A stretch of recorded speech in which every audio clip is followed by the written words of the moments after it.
Good evening and welcome to the second of the weekly fans panels here at Morecambe Football Club, here in the Globe Arena. And this is the time of the week when we usually have a chat about events at Morecambe Football Club. But nothing really much happened this last week, so talk among yourselves for a minute. No, only joking. It's nearly a week ago, but just describe to me, Ron, the emotions when you were watching Tommy Sawyer doing that dancing on BBC. They showed it again at the end, it was that good. It was fantastic. But seriously, the result against Crawley, I mean, nobody could have predicted that result with the scoreline. Was it 500 to 1? Yes, something like that, yeah.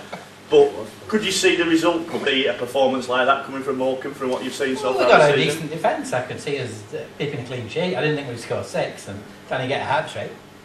But a great passing game, really good. And it's funny that you're not the first person. We've won 6-0 against the top of the league, and just about the first comment that everybody makes is what a great defensive performance it was.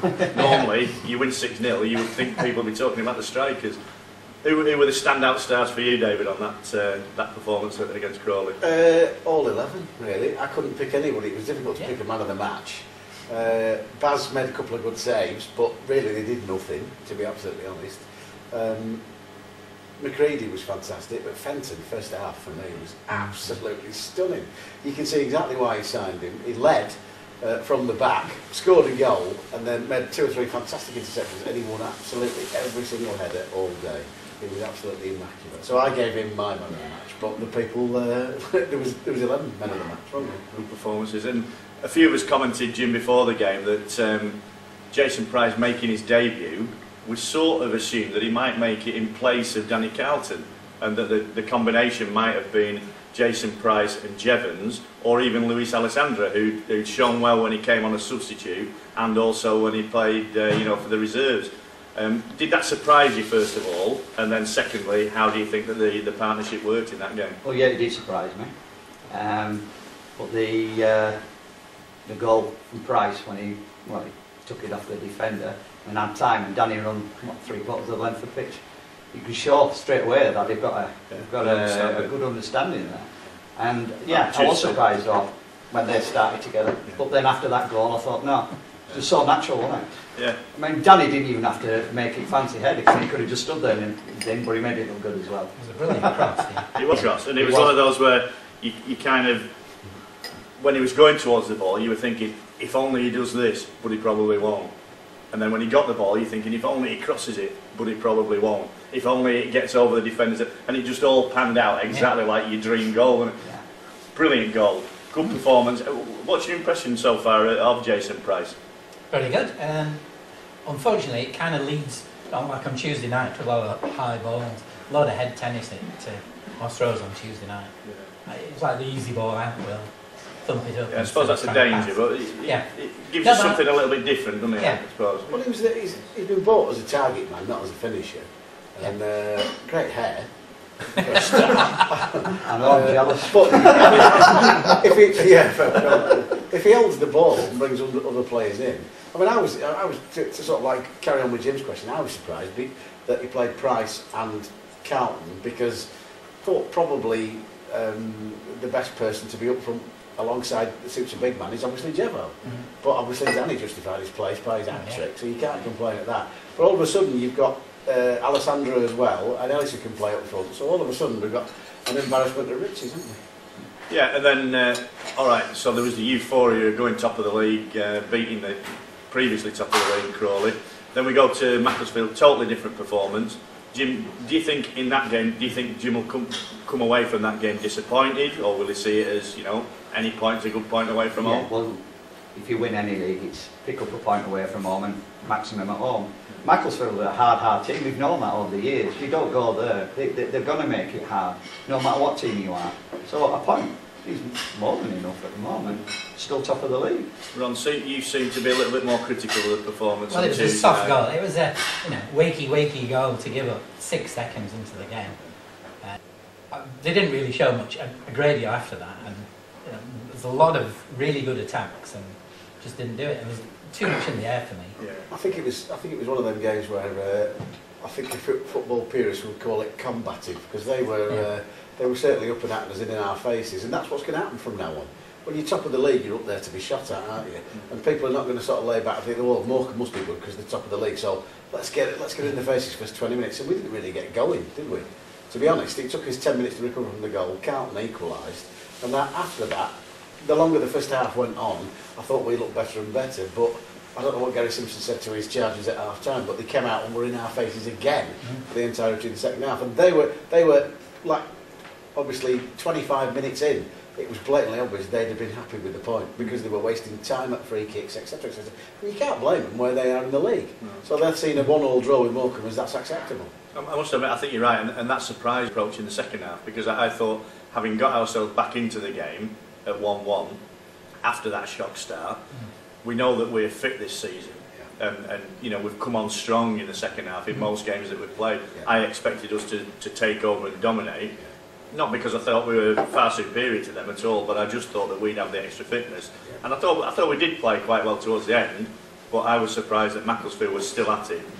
And all right, they were niggly and they were in our faces all the time, but also when they're on the ball, they were quite quick and they were quick to get forward and that sort of stuff. Any of their players impress you, Dave, on that one? To be honest with you, the last season I liked Nat Brown, centre half, and I think he did a good job on the night. He was captain. He's pretty quick, he's pretty rapid over first 20 metres, and he marshalled the defence really well. And I thought he was probably their man of the match because everything started with him at the back as well. So. Tomlinson, the lad who scored the goal, were you impressed with him at all? Well, his first 6 seconds was super. Didn't think much of Donnelly.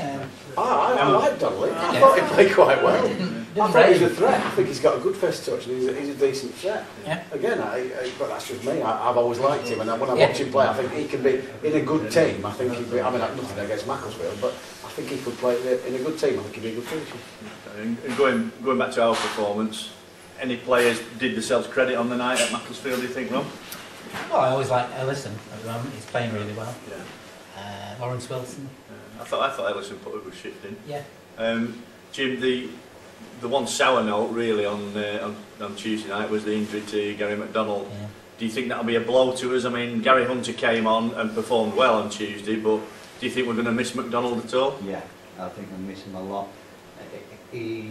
Sometimes you don't think he's on the pitch, but he comes up with these passes that are sublime, and he just, I don't know, he just floats around and everyone overlooks him.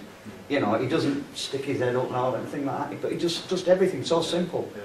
And it's that little cutback for one of the goals in that was at Northampton. Northampton. Yeah. You know, lost cause, but he didn't know he was there for a moment during the game, and then all of a sudden he springs up with something like that, and he is going to be a miss. I mean, Gary obviously had something else, Gary Hunter, I mean, but he played he's well going to be when he came on, to be fair. Yeah. But I think McDonald's more of attacking midfield, and Gary Hunter breaks up more of their play.